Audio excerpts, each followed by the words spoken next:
અહેમદાબાદ મિત્ર ન્યૂઝમાં આપનું સ્વાગત છે। અમરેલીના લેટરકાંડનો મામલો હવે સુરત સુધી પહોંચ્યો છે। રાજકીય અને સામાજિક આંદોલનના કેન્દ્રમાં રહેલા માનગઢ ચોકમાં પરેશ ધાનાણી, પ્રતાપ દુધાત સહિતના નેતાઓની અટકાયત કરવામાં આવી।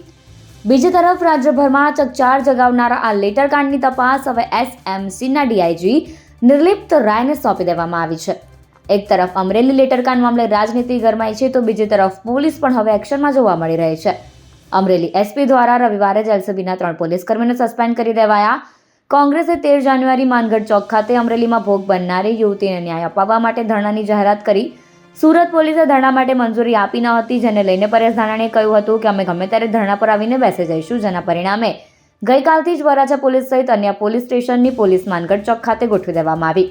ત્યારબાદ આજે વહેલી સવારથી જ પોલીસ ખૂબ મોટા પ્રમાણમાં માનગઢ ચોક ખાતે ખડકી દેવામાં આવી હતી। 10 વાગે પરેશ ધાનાણી, પ્રતાપ દુધાત સહિતના કોંગ્રેસના નેતાઓ માનગઢ ચોક ખાતે આવીને સરદાર પ્રતિમાને ફૂલહાર કરી ધરણા શરૂ કરે એ પહેલા જ પોલીસે તેમની અટકાયત કરી લીધી। શ્રી સરદાર સાહેબની સાક્ષીએ એના સ્વાભિમાનનું રક્ષણ કરવા એક નિર્દોષ દીકરી એને ન્યાય અપાવવા માટે અમે 10 વાગ્યા 10 થી 5 માનગઢ ચોકમાં ધરણાની જાહેરાત કરી હતી। માનગઢભાઈ, પ્રતાપભાઈ અને ખૂબ બહોળી સંખ્યામાં ગુજરાતભરના આગેવાનો અહીંયા આવ્યા છે। પોલીસે આખા માનગઢ ચોકને જ્યારે જેલ કવચ હોય એ રીતે ઘેરી લીધો છે। એમ છતાં અમે સરદાર સાહેબના ચરણોમાં માનગઢ ચોકના પાદરમાં વંદન કરીને વિનંતી કરી છે, હે સરદાર, તમારું સ્વાભિમાનના રક્ષણ કાજે આ ગુજરાતની એક દીકરી એના ન્યાય માટે અમે આ ધરણાને શરૂ કરી રહ્યા છીએ।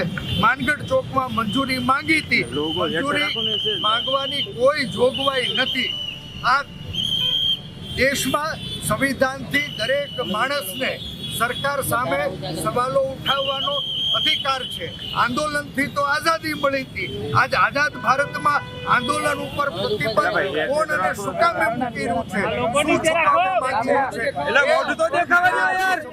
ત્યારે અમે સરદારની સાથે બેસી અને ધરણા શરૂ કરીએ છીએ। ન્યાય માટે મંજૂરી ન મળે, પોલીસ અમને ધરણા કરવાની અહીંયા મંજૂરી આપે, અહીંયા નહીં આપે તો વરાછાનું પોલીસ સ્ટેશન એ પ્રમાણની આ લડાઈ પોલીસ સામે છે, આ લડાઈ તંત્ર સામે